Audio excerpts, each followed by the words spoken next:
if you want to start off with that. Hi, David. Yeah. So a very happy New Year and also early wishes for Lunar New Year. Paco actually shared that some of the requests from the participants. So actually 48% of the participant wants to know about DEX, which is the highest request, followed by 25% that wants to know what kind of new projects will be developed on FX Core.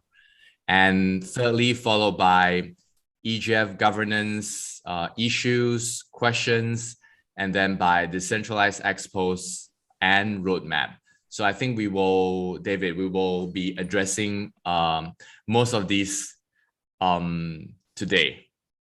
So just to share with everyone some of the development that we have had since the last time we spoke, which was about a month ago. So yeah, today I'm a bit under the weather because I just got the booster jab. So I'll be speaking a bit slower.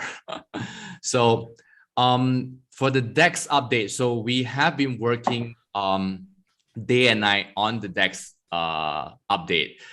The good news is that the DEX, so FunctionX decentralized exchange, the code name is actually a variable. So variable, which is something that a lot of developer use as a variable name. So the project name is variable, and we are actually heavily testing internally. In fact, today many of the internal non-technical staff have gotten an invite to test. So I think we are looking pretty good, and I think we are confident that we will be able to launch a I would call it an alpha release in the next 7 days. So in the next 7 days, variable, which is our FunctionX decentralized exchange, will be launched. Obviously, the emphasis is on alpha, which means that we are expecting bugs. But of course, the good thing is that the money that we trade on the exchange is actually from a faucet. So that means all those of you that are interested to test, you can actually request for faucet money, free money essentially, to test the exchange. So David, I know you wrote a introductory article about the exchange, which I think we will publish anytime soon, if not already. I would just give a go ahead. So I would just give a preview that the synthetic assets that we can trade on variable is actually FANG. So Facebook, Amazon, what else? Netflix, Google, Alphabet, and also Tesla. So a user that wants to test variable will be able to trade this synthetic product on our decentralized exchange. So we are very, very excited. We want to know whether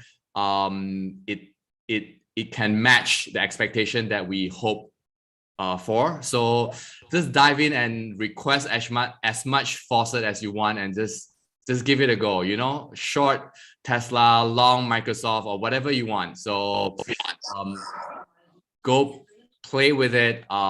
It will be live in the next 7 days, most likely much sooner. David has prepared an article about this, and the team has been working around the clock on this. So this is one update. So if you have questions, feel free to ask later on about the DEX.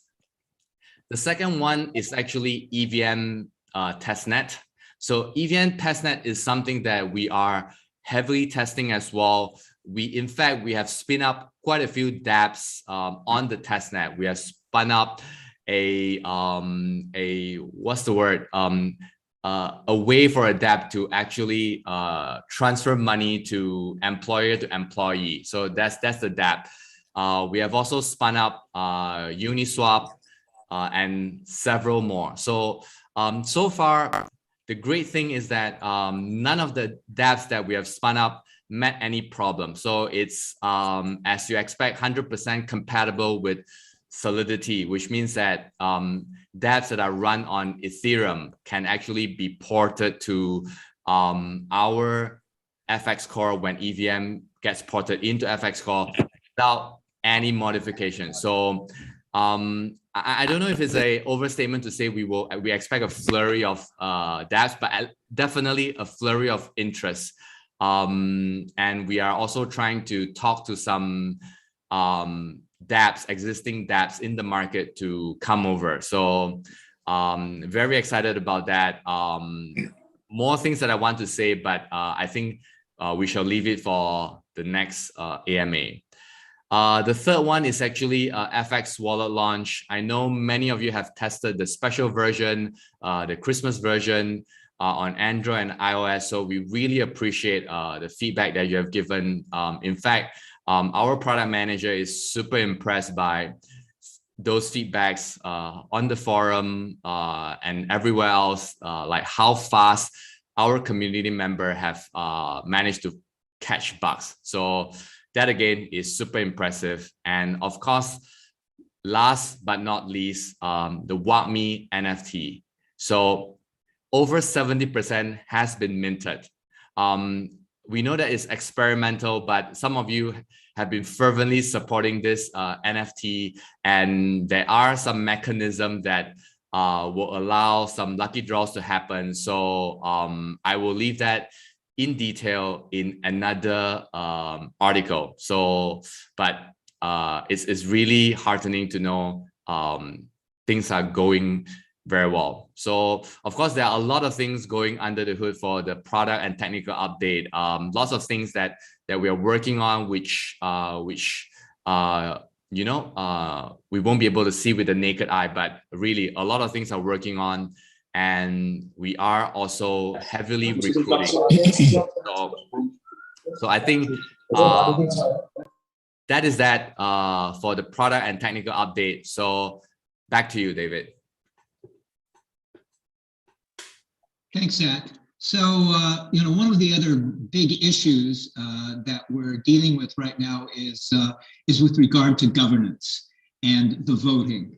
And you know, there's a learning curve on all of these things, and we are learning, you know, as a group about all of the things that can be done to improve the governance system. And so we'll open up a discussion on the forum to get into this, because we know that there are a lot of I would call them problems, but there's growing pains, and in understanding how governance and the voting system can work better and be more transparent and be more efficient. And I'd like to really give a shout out to Dalverse, and we'll be hearing from Patrick and Shady in a little while. But going through that whole process has been a very good one for us in understanding where it needs to be tweaked. So when we have that open on the forum, you know, everyone has been very generous in terms of their opinions and things, and we will improve as time goes on. Do understand that the sort of the irony of it is that when we change the governance system, that also has to be voted on. So we'll be coming up with different proposals of how that change can be made.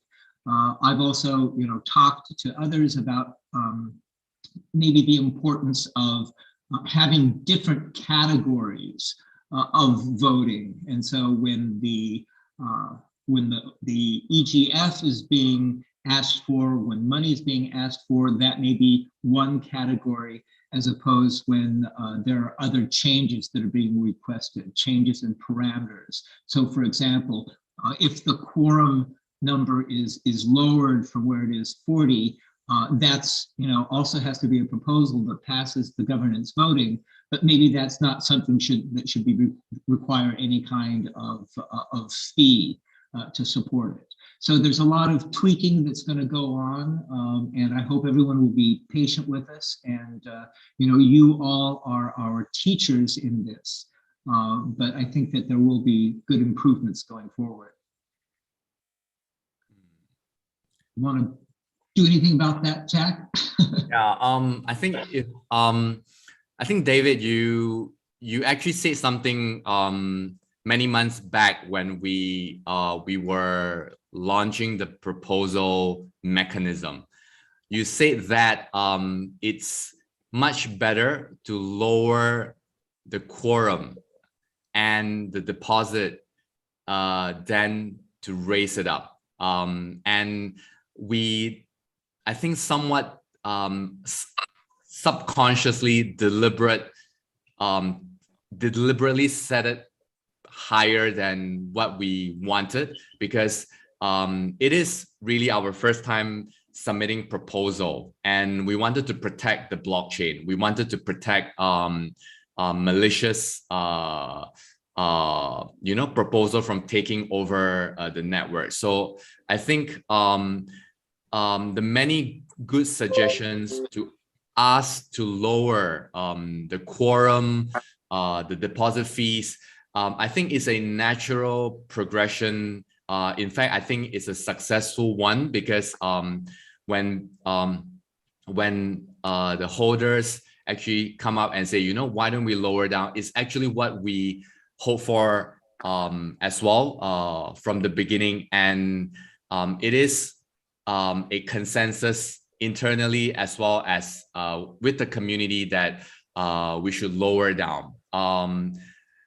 Why don't we open to the floor and ask how you guys think we should lower down? I think sort of like the quorum, the percentage of the quorum is actually the biggest discussion thus far, I feel. Yeah.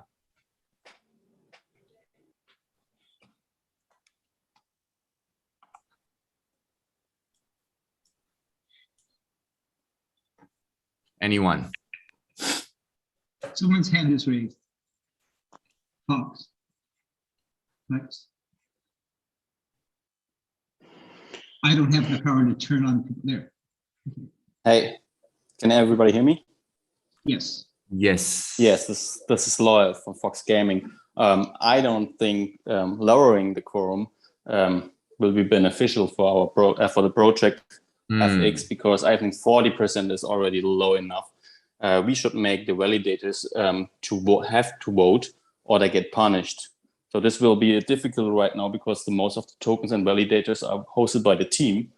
But in the way to get decentralized, I think this is the only way to make the quorum 51% and also make the validators vote or they get punished. So this is the thing, I think, the right option, and not lowering the quorum, because if there are big whales, they can maybe fill the quorum without any help. Okay. So Foxcoin, you feel that the problem is actually not the quorum itself, but the company validator not not making a position. In this, not making a position, but we are asking for 40% of quorum. But I think I didn't make exact math, but I think like 70% are right now from FX tokens are on company wallets. So we can't reach the 40% without the team tokens. So how we're balancing that, or how we're looking at it, is that on the one hand, we kind of like to have company validators at the beginning really have a position of neutrality. But you bring up the dilemma that without their voting, it's difficult to reach a quorum. So I think we will see over time an evolution as the quantum of FX starts going to public validators, then it becomes a more decentralized system. But I think something's going to have to be addressed sort of in the short term We talked about it. I've raised with others the the idea that validators should be required to vote, or at the very least, when one looks at the description of a validator, I'd like to see whether they have voted.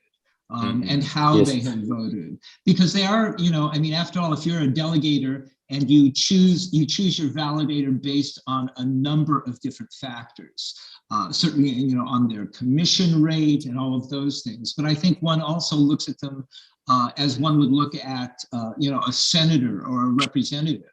And so, I think it would be fairer or more transparent to know whether a validator has voted and how they've voted. And that may affect whether or not a delegator wants to delegate to that validator. So we're dealing, I think your point is a very valid one. Again, I want to, I think the forum is a really great place to bring up all of these things so that we get a consensus of opinion.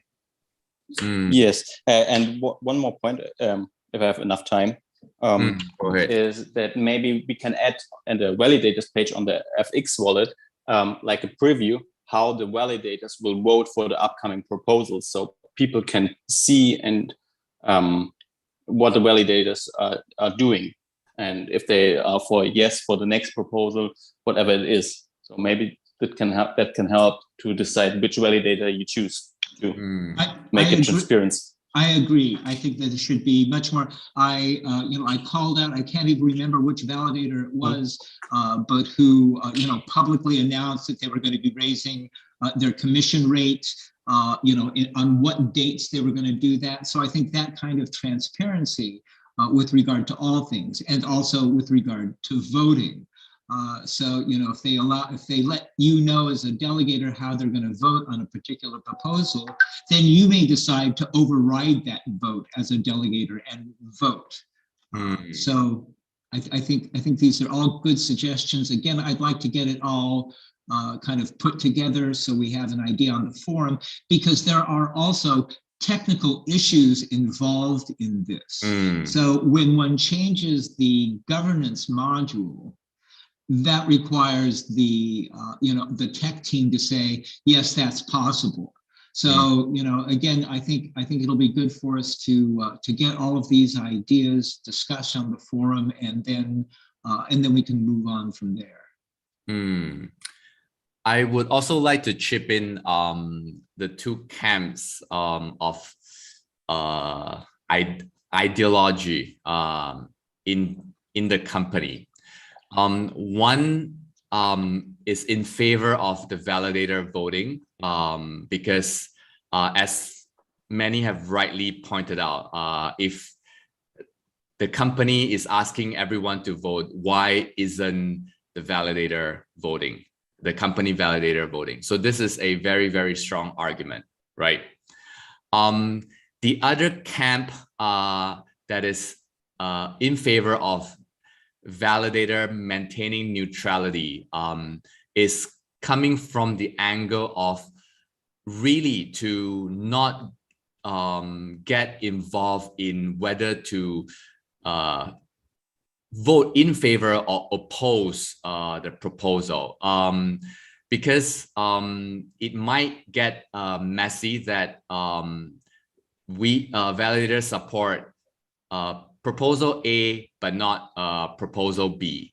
And also, how does the company validator decide? Should it decide in tandem, which means that every token or every company validator should agree together or disagree together? So that kind of gets somewhat messy.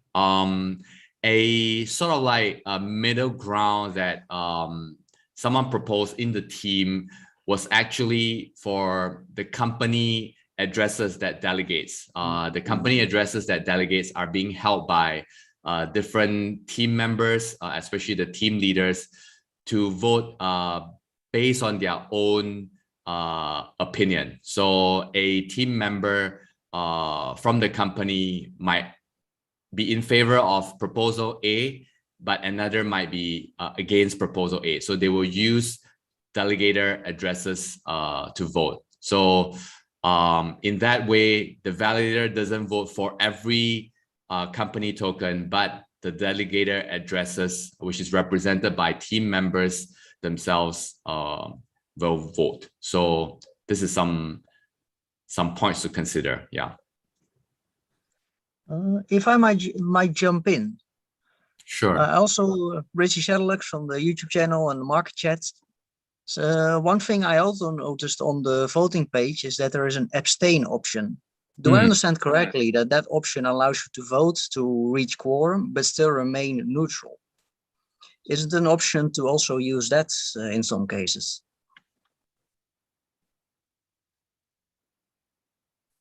Yes, an abstention vote still counts for the quorum.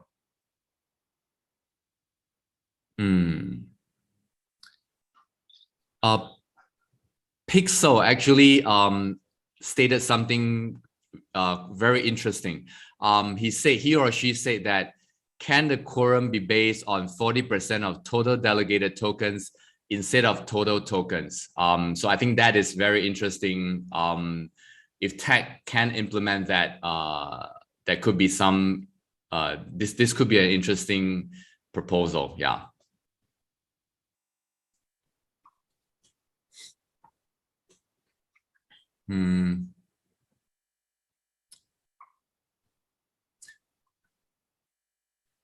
So David, our initial idea was actually to set up a proposal to vote to reduce the quorum and also the deposit fees. Because right now we need 10,000 FX deposit fees for the proposal to be effective. So I think we also feel that that is quite a high deposit fee, given that FX price has gone up. So I don't know what the rest think. Yeah.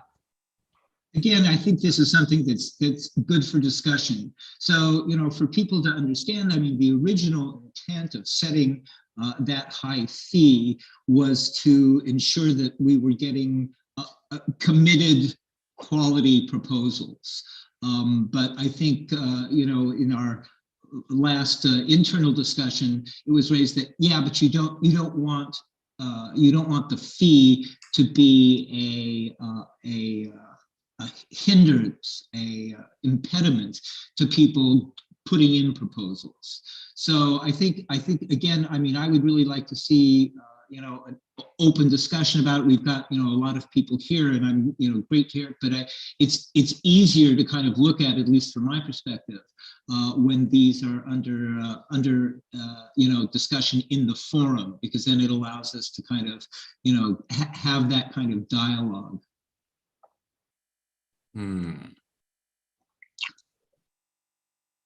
Oh, someone wants to speak. Blockhead wants to speak. Blockhead. Okay, yeah.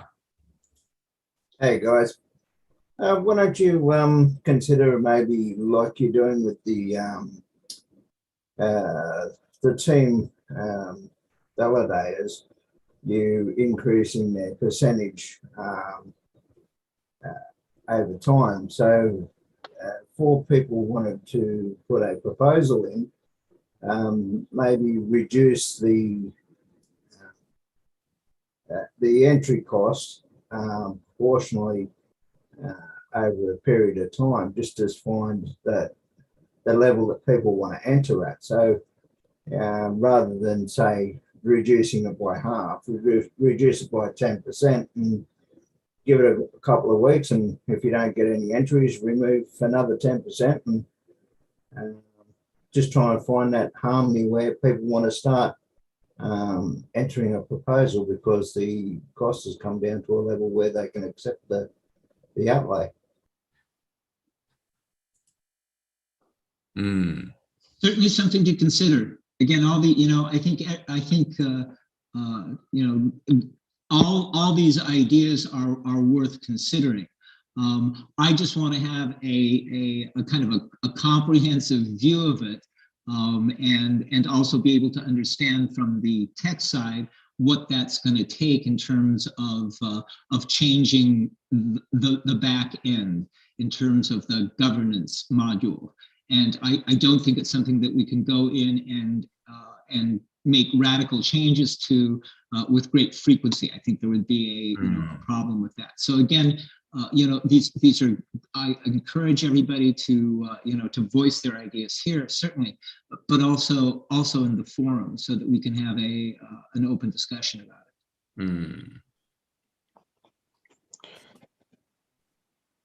it. I think the objective is that we want to encourage more people to propose ideas without bearing sort of like the overwhelming, if I may, penalty of losing 10,000 worth of FX if the proposal doesn't pass, right? I mean, that 10,000 gets burned. So I think we want to prevent that that kind of like huge cost, but also not to reduce it so much, like Blockhead is trying to imply that, every Tom, Dick, and Harry starts proposing ideas. So I think that is really a equilibrium that we need to find. Yeah.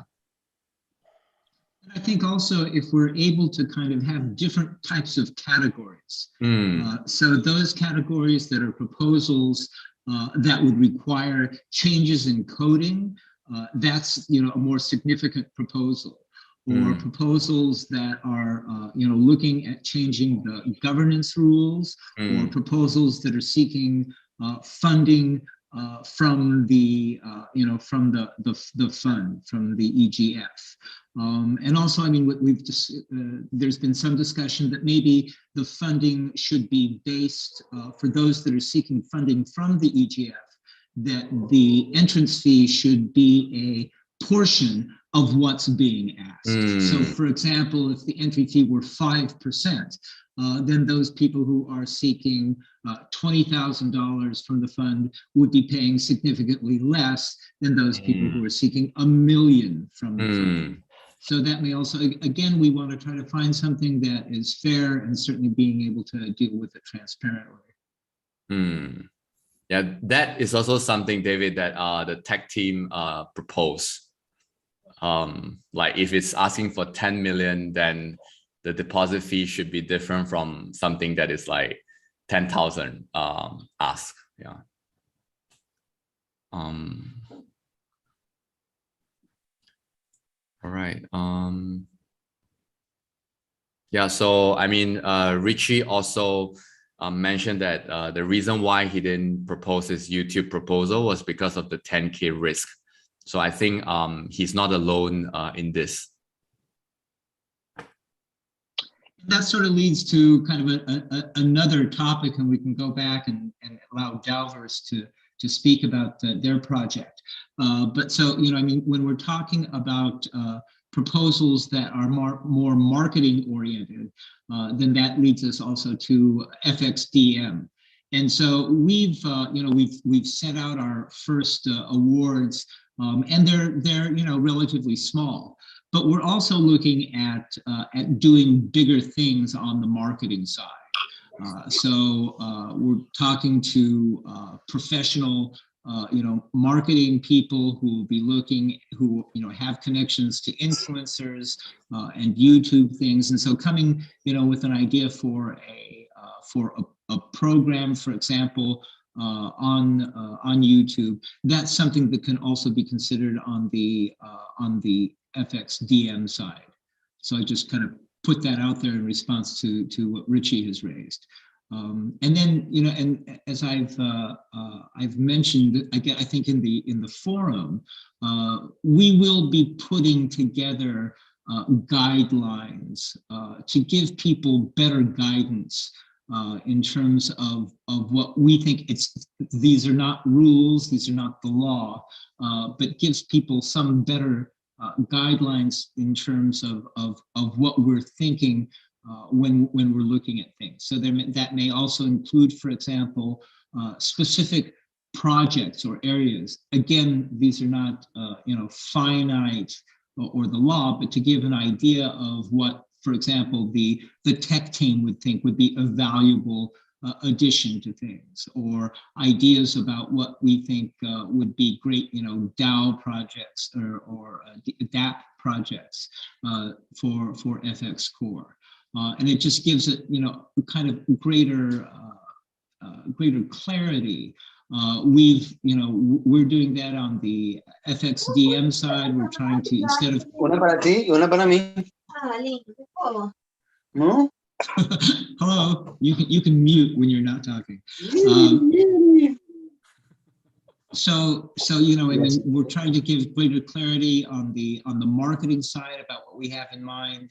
What we think would be good for these things. Again, it's not the law, but they give kind of better ideas about what's being thought of from the team's perspective.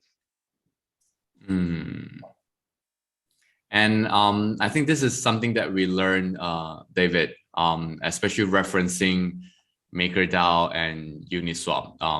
We ourselves, the foundation, could have also given a more better guideline, in the sense that, if you build this, we feel that the range should be X amount. So at least, if someone comes in and asks for 10 times more, then it is, debatable. So I think that that is something that we want to improve. Yeah. So if there, I mean, I would really like to give an opportunity for Patrick and Shady to talk about the DAOverse proposal, because it's really been that discussion, and I have to say that they've been really excellent in terms of being incredibly responsive, even when sometimes the questions posed to them were a little bit on the, I wouldn't say rude, but maybe a little bit on the rough side of things. They always came back with a very reasoned, thoughtful response. So, Patrick, do you want to talk about the DAOverse? Yeah, thank you for this opportunity. And it was a harsh times in the discussion sometimes. So we got through that, and we got through that with a smile. So everything is good. So and the discussion is actually really healthy for the ecosystem, as I find it. So we right now know what has to be changed to get proposals through. We have to tweak that on the FX governance side.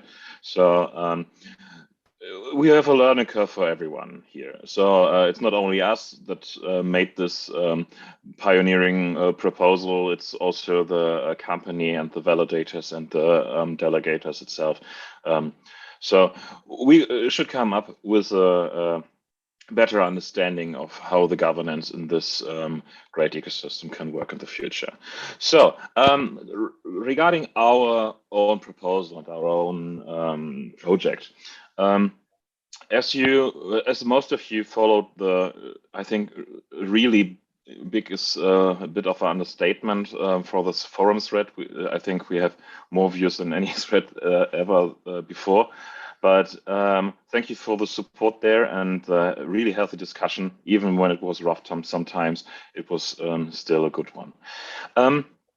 I actually pulled an all-nighter with Shadi together this night, so I just had about 60 minutes of sleep. So I hope I don't speak too fast or something too complex, but I try to get through it the best way I can.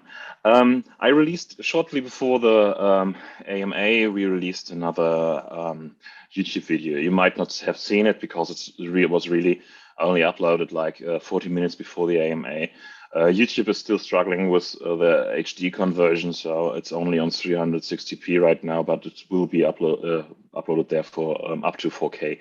But I can just talk a bit through that, because we show really much stuff which we are actually building there, and what we already tackled, because this is the necessary talk.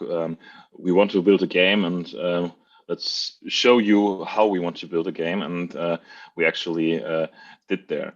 So if you see in the video, I don't think I can share my screen here. Oh, you can share your screen. I actually can. Oh, that's nice.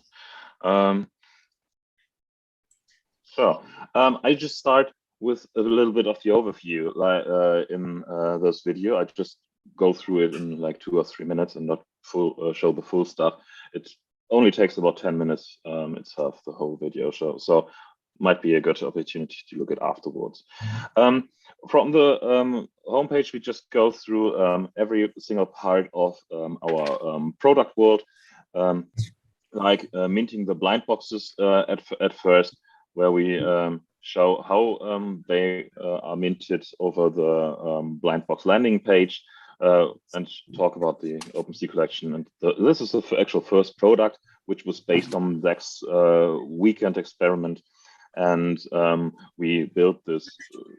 I would understand. I wouldn't make an understatement if you said crazy big world out of blue screens, and that's what I talk about. How a little bit of this things there. The second product, Alexander Paul is still loud. I can't hear him very much. Can he get muted?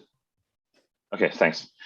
On the next part of the product is actually a test which I requested from the makers of them. It's a 16 personality test. It's a full functional, very, very big personality test with psychological background, and we want to integrate it into DAOverse. So the actual result of getting this shows how you are ticking in your self-personality, and this will help anybody to understand themselves, understand other people better, and get another really totally new social experience in this world, what wasn't used in any social media or metaverse before.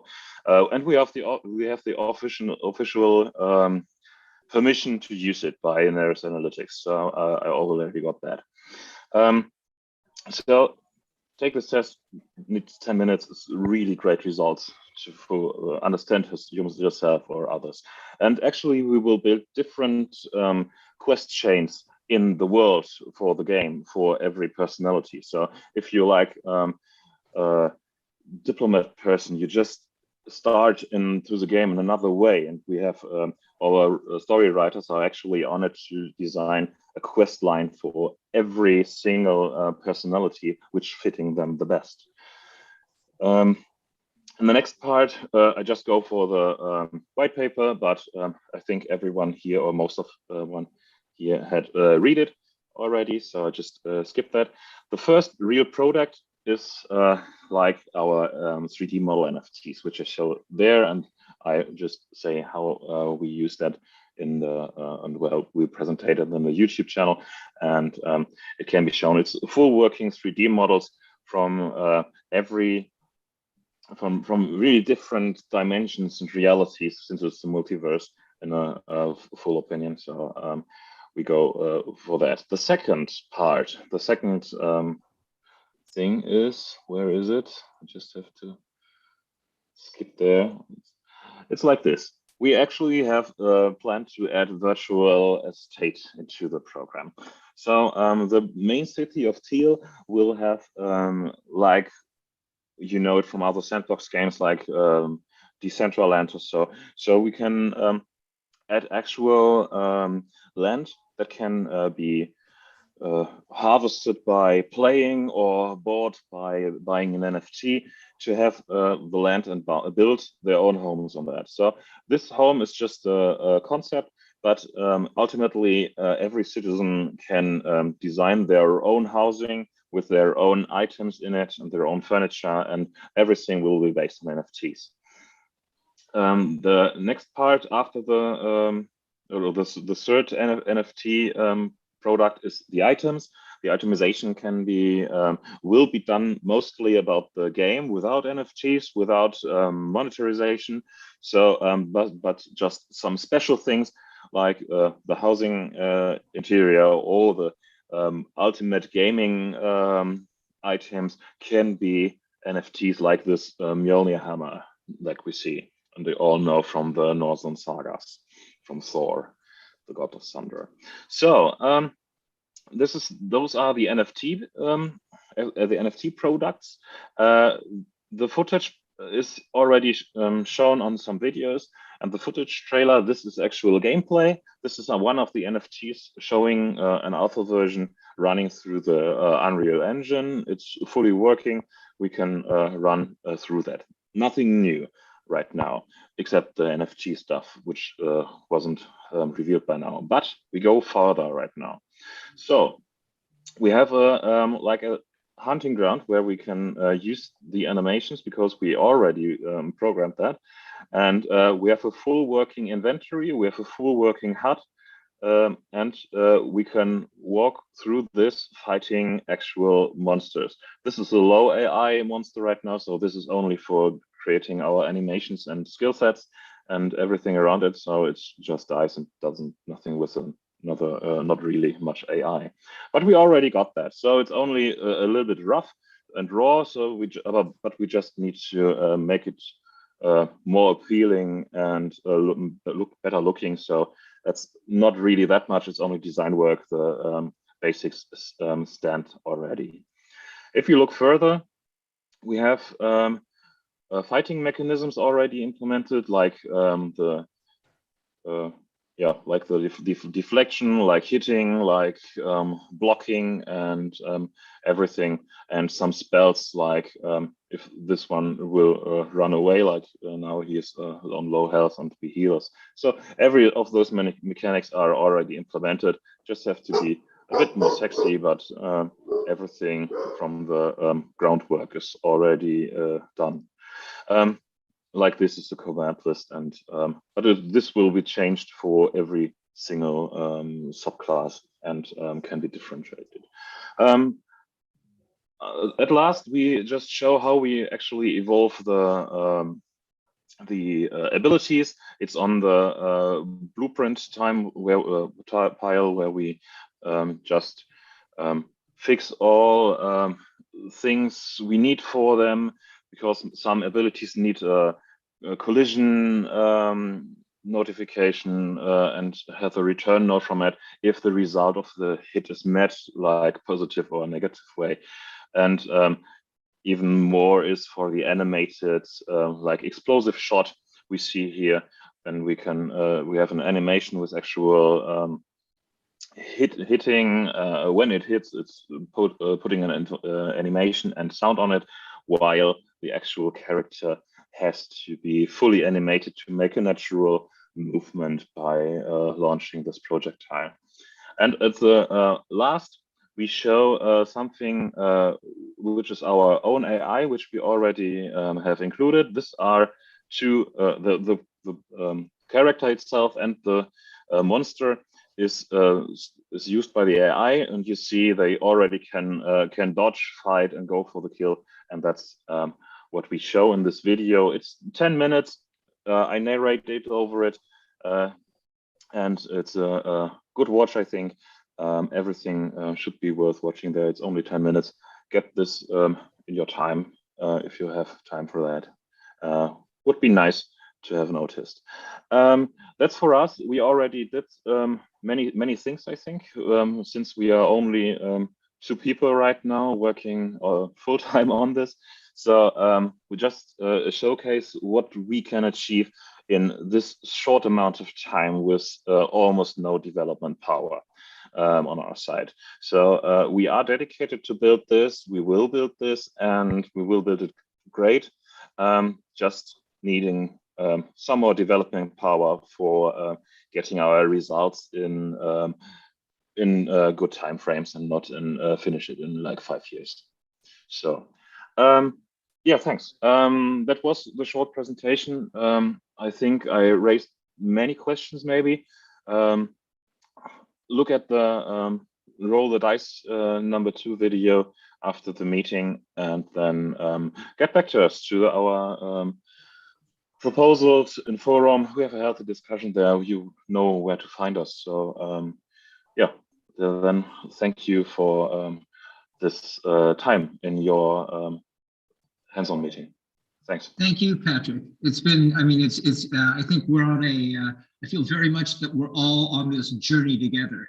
And, you know, you and Shady are doing the heavy lifting in it, but it's really been a great experience and a great learning experience. And I think, you know, again, I encourage everyone to vote.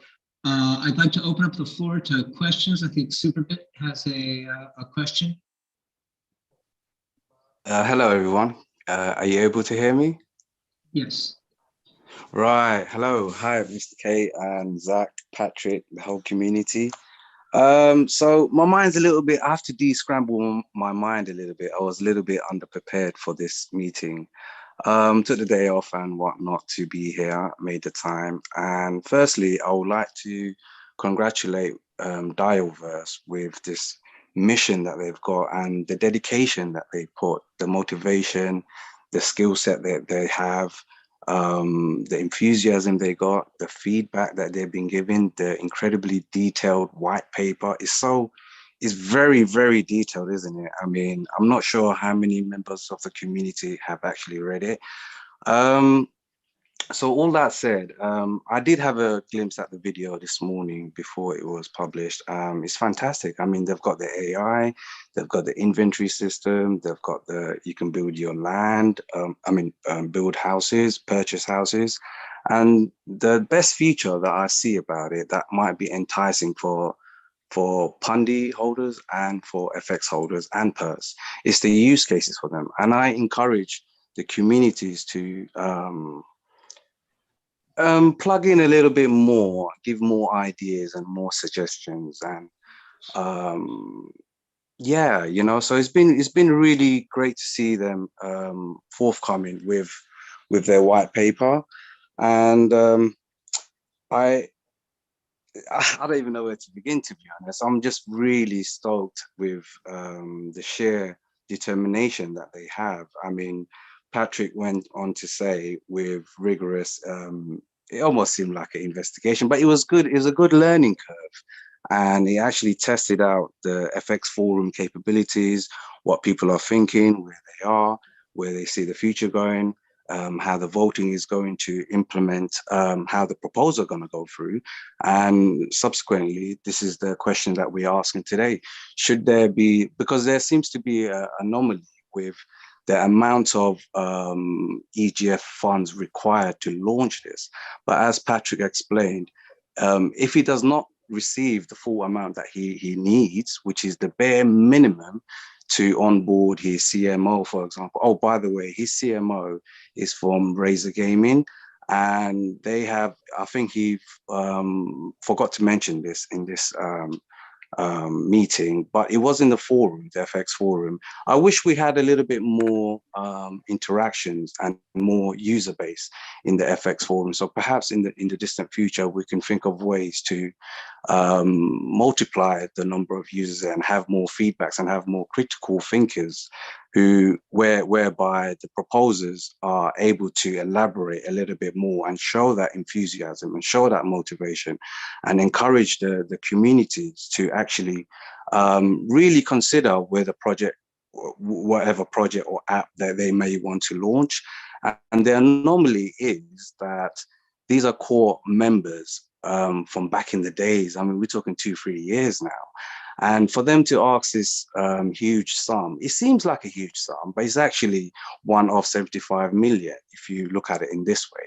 And what they've produced here, with the lack of sleep that they had overnight, to produce something before the AMA to show us and to show the community. I wish there were more members here in this meeting to actually see this. And I encourage everyone to go back and retweet it and watch the video in depth and see how much detail that they've actually put into this game and how much effort they're putting into it. And the roadmap that they have is excellent, really. So back to Razor Gaming, one of the market influential person for the CMO that they desire to employ actually shield or influence two token, which was two projects. I'm not sure of the projects which were that he shielded, but apparently it got sold out, and the community base for those projects tenfolded, and it got sold out. All the NFTs got sold out, and these were just JPEG NFTs. So this is not Dioverse is totally in a different direction here, where it's animated and you can actually use the Real Engine 5, which they use for the top games, AAA games, for example, AAA games. So Shady is able to demonstrate to us that he's more than capable of doing this. And should he have more team members and employ more hires on the dev side, or maybe indie developers could be a suggestion.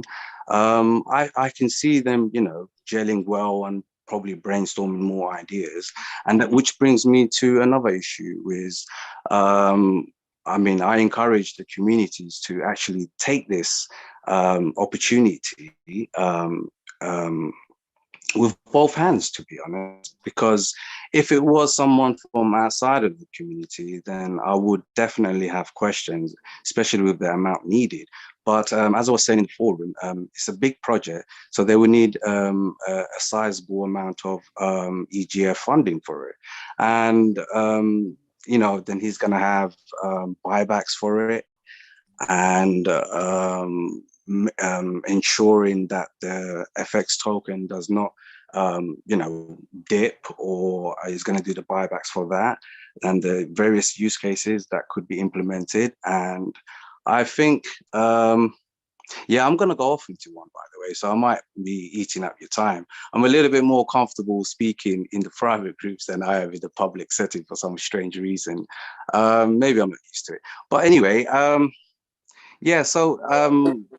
I did want to point out some other thing about validations, and because I think somebody raised a question in the comments section. Just to quickly sidetrack off to the validation part. So with the validation part, somebody was saying maybe we should plug in our profiles. Richard, who is from the FunctionX team, he's part of the validators private group. So all the validators are in there, and we're all working in good harmony, and everyone's doing their little parts, So we have some of the validators who are very technical and programmers, and they're overseeing a lot of the stuff and supporting a lot of the other validators. There's some of us are out there trying to shill it, for example, like myself, and there's others out there who are trying to promote getting more validators on board, and encouraging them to go into the public validators and refraining from the company validators. So some of the confusions that I've seen through my DMs is the 10%. So so I just want to make it clear, and I wish the audience was a little bit bigger here, or it was announced that I did try to tweet it out there, that the 10% on the Singaporean validator doesn't mean this is what they're getting. It's actually they're getting far less. So I'm not sure, but I would just like to sorry, just to finish it off quickly. Regarding the interview, Stamandine, position yako frustrated. So I didn't quite catch that, but if I can just politely just finish off the last point, then so the last point was, so we have this group, and this group is working in, we have a good relationship there. A lot of the members are old school OGs and whatnot, and majority of the public validators, I think the rest of the community are very familiar with. So we have ensured that we have the VPS, we have the monitoring bots, and we have sentry bots for multiple sentry bots for DDoS attacks, for example. So what I'm basically trying to say is, for example, I'm not sure exactly why we are not able to activate the Pundi X chain. Is it because we need to secure the network a little bit more, distribute the tokens, and to all the other public validators. So this is the reason why you've probably seen Superbit and the other public validators tweeting out there to validate to us, because it is costing money. It does take a lot of time, and no one's actually seen any profit at the moment, but no one's really concerned about that, because I think what the true supporters and who are actually public validators, they're seeing the full potential here, and they want to make this network grow and make it stable and secure. And the only way that we can do that is if we have more engaging community members. For example, with the Dioverse, for example, we can take this with both hands and see that it can actually bring more new eyes into FunctionX and what FunctionX is about, because unfortunately, everything that Pundi and FunctionX has been doing and has done has been really, really great. But unfortunately, it's just not getting heard at.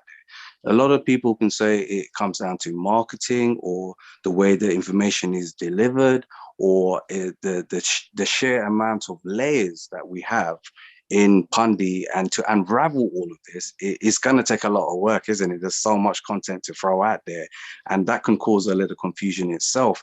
So I think that, you know, deep down, I think we need to focus on how we're going to channel all of that energy and, you know, really make really scream from the top of the roof, like, you know, we have something here and we need to make it work.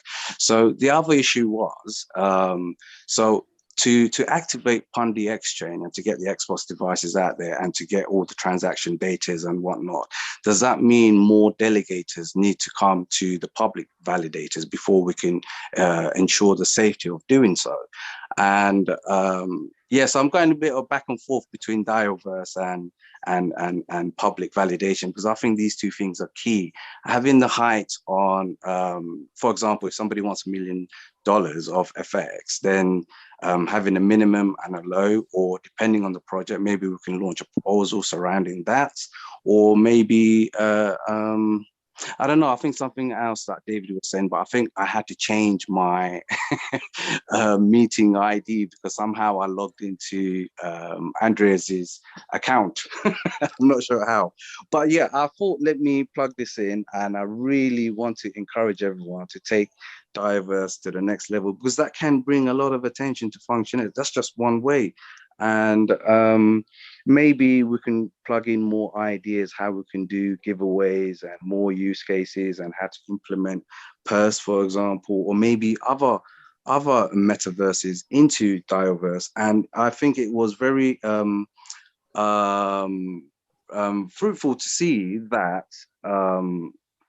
the city of Till can be done with using that fund. And besides that, we don't have anything else that's been launched on the proposals. So I think we should take this with both hands and run with it, you know, and having this Razer Gaming influencer who knows everybody in the AAA, in that gaming world of Warcraft, and I think he said, what's the other name? I can't remember now, but he's very good at what he does, and he's an expert in his field, and he's somebody that Patrick knows. So this is actually a very, very good news. So I'm really shocked to see why the proposal is not skyrocket. It should have hit 100%, to be honest. Maybe people are not seeing the full clarity here. I've tried to post it on Reddit several times. I had one fuck this morning. I had to shut him down a little bit. But this is before the video. So hopefully I'm going to post a video now on Reddit and see what the feedbacks are. And the feedback on Reddit, unfortunately, have not been that great for some weird reason, even though we have 22,000 members there. Strangely enough, the only time they reply or FOMO up is when the price goes up. So I think this is the main thing. When's the price is going to go up, and how is it going to go up? Because I get a lot of questions asking me what is the team doing? How is the price going to go up? What are they doing about it? And for example, the team is doing absolutely everything that they can possibly do. Like, for example, Peko spoke to the bank in Turkey today. I mean, that's fantastic news, but it's not getting heard. It's not, and it's just turning into an echo chamber. So my question will be, if the team can actually consider some of these things that I'm saying and take it to the next level somehow. It could be marketing, it could be word of mouth, but I just don't get it sometimes, you know, because because some of the tweets and some of the contents that we're throwing out there from everyone, I mean, it's been really great, and it's just not getting heard. I mean, had we had a really strong social activity on Twitter or Reddit or wherever we go, or generally just, you know, everybody, a lot of wallet holders, for example, or of that nature, basically, then I think some of these tweets that we've previously sent out, I think there would have been a lot more impactful, and we would have raised more eyes to it, because it's a shame that you have crypto journalists out there who are not publishing us. And maybe we might have to use the EGF funds to generate a little bit more paid crypto journalists to get the brands out there. I think I should stop now, because I'm gonna fall more into other things, because I'm getting into the groove now. So I better stop here, because I don't want to cut off anyone's time. So thank you for listening. And just to briefly summarize that. So Dialverse, let's vote, let's get voting. In wallet app would be brilliant. Not everyone's got two devices to actually log on, so that would be really great. And the public validators, how we are trying to secure the network, and we've done everything possible to ensure the safety of your FX coins delegated. And I think maybe having more FunctionX all-hand meetings in different languages, for example, maybe that can help. I saw somebody made a comment the other day for a Russian translation. I think it was Chess Now, I think his name. I think he's in here today, actually. So seeing things like this is really inspiring, and, you know, keeping everything alive, sort of thing. And I think we just need that jump start again, you know. Yeah, so I'll leave it there. Sorry, Mr. K. I'm running off into another one now, so I'll hand it back to you guys. I'm going to mute myself right away. Well, thank you, Superbit. I mean, you raised, you know, a lot of really good ideas, and I assure you that we are, you know, we're considering them all. And yes, you know, there does need to be that extra push in terms of you know, influencers and what we're doing on the media front, so that the word gets out there. And you know, we are, you know, on ongoing talks with different people who we think will be able to help us, you know, move in that direction. And thanks for the, you know, shilling Dowverse. I think, you know, I'm sure Patrick and Shady appreciate that very much also. Are there any more questions out there? Zach, do you have any closing words for us? Mike. Yeah, just very excited about the variable exchange launch coming out in the next 7 days. And for Dowverse is the final 4 days of really pushing the vote. So yeah, so many things going on, and fully agree with the marketing part. We need to do our part. We need to get the voice out. So we are on that. Yeah. Really, I do encourage people to try out the alpha version. This is I don't know if people will appreciate it. I know that Ryan Mata is one of those people who really appreciates it. But what we're looking at in terms of of our exchange is really a huge leap, and being able to deal with synthetic assets is going to be, I think, a real game changer. So, you know, when you can do it through, you know, funding it through the faucet, and so there's no loss involved, I think people can really have fun in terms of looking what seeing what the potential is there. If there's no other comments, no other questions, I think we can call it a day. Okay, thank you all again for your participation. Really appreciate it. And again, yeah, get in there and vote on the DAOverse. Thank you, guys. Thank you, girls. Thank you, you. everyone. Yeah. Thank you, everyone.